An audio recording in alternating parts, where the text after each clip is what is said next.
Shri Sukhdev watch मागारदारात्मजतिवत् बंधुषु। Shri Sukhdev watch मागारदारात्मजवित् बंधुषु संगो यदि सद्भगवत् प्रिय शृण यः प्राणवृत्त्या परितोष्टात्मवान् सिद्ध्यन्त्य दूरान् तेथेन्द्रियः प्रियः।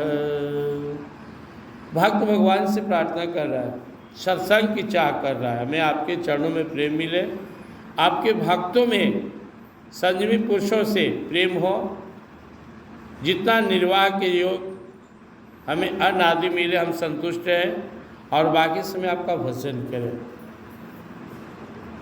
भगवान की प्राप्ति के लिए श्री सुखदेव जी महाराज कह रहे हैं, भद्र श्रवा प्रार्थना करें भगवान से।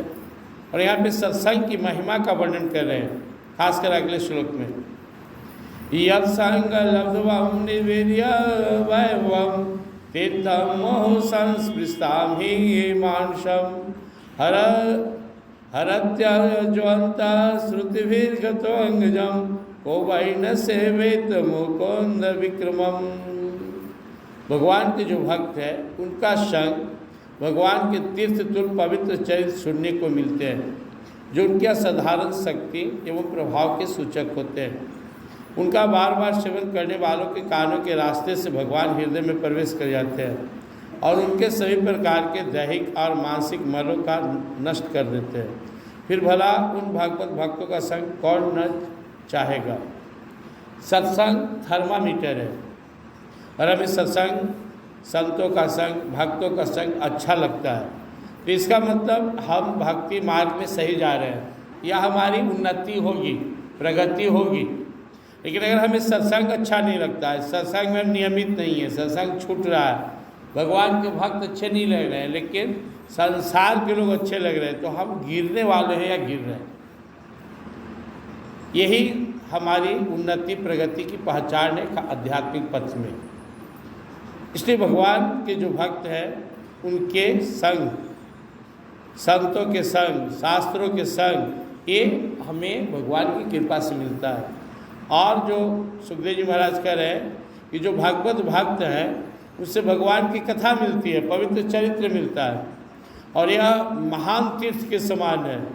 और जब हम बारंबार भगवान की कथा सुनते हैं तो उस कथा के माध्यम से भगवान हमारे कान के रास्ता से हृदय में प्रवेश कर जाते हैं। आप जब सुन रहे हैं, गा रहे हैं, विगा रहे थे जय जय सुरनायक जन सुखदाय, तो जब हम बार बार भगवान की प्रार्थना करते हैं तो भगवान की कृपा हमें मिलती है।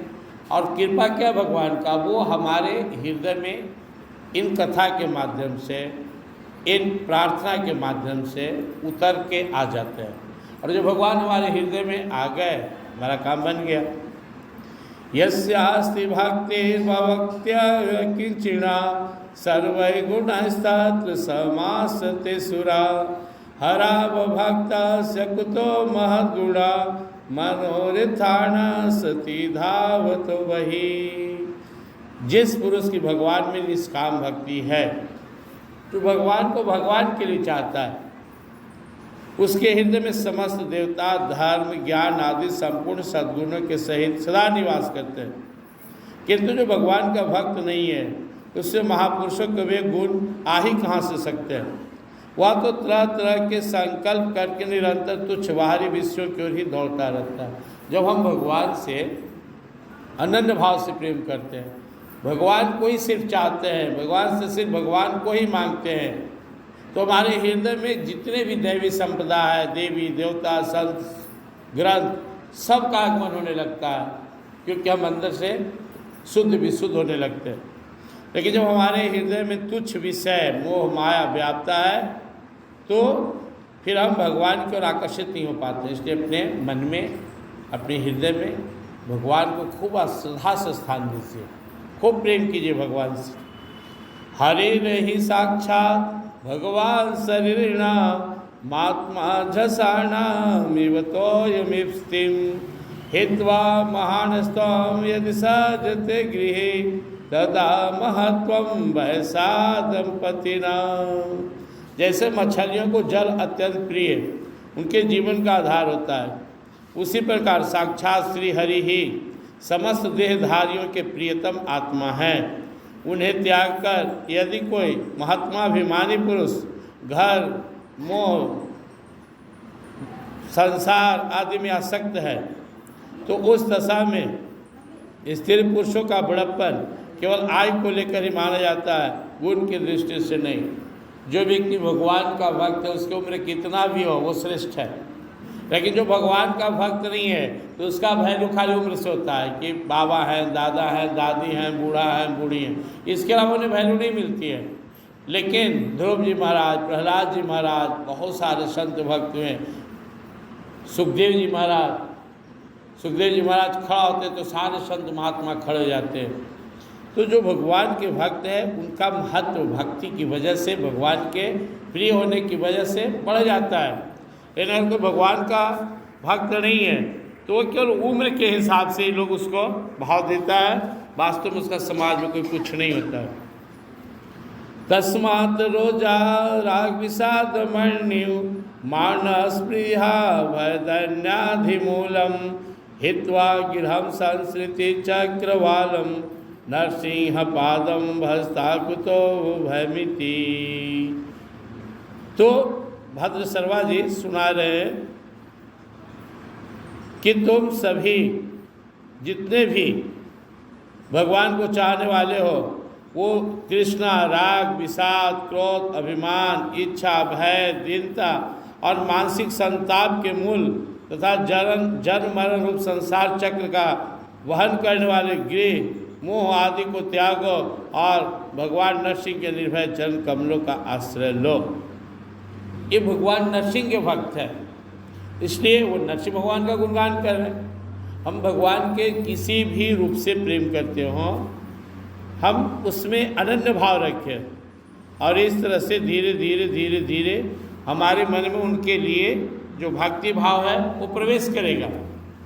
तो प्रार्थना कर रहे हैं, प्रार्थना करना चाहिए और प्रार्थना का आधार श्रद्धा होती है। श्रद्धा के साथ मतलब पूजा करते हैं, पाठ करते हैं, जप करते हैं, तीर्थ परिक्रमा करते हैं, दान करते हैं, पुण्य करते हैं, सब अच्छा है। लेकिन प्रार्थना जो है वो डायरेक्ट भगवान का हॉटलाइन है।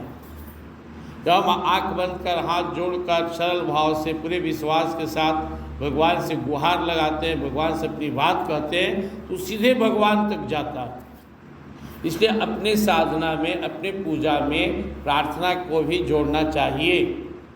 और सत्संग में जब हम लोग मिलकर भगवान को सब एक साथ बुलाते हैं, हे नाथ, हे मेरे नाथ, मैं तो आपका हूँ, मुझे अपना बना लो, अपनी शरण में ले लो, ये जो सामूहिक प्रार्थना है जब सब कोई एक साथ भाव से करते हैं ये निश्चित रूप से भगवान तक पहुँचता है। एक साथ जब हम लोग ओम का उच्चारण भी किए, एक साथ वंदना किए, एक साथ भगवान का नामोच्चारण किए और शुरू और लास्ट में प्रार्थना भी, तो यह प्रार्थना हमें बहुत शक्ति देती है। भगवान हमें आश्वासन देते हैं, क्योंकि भक्त का आधार क्या है?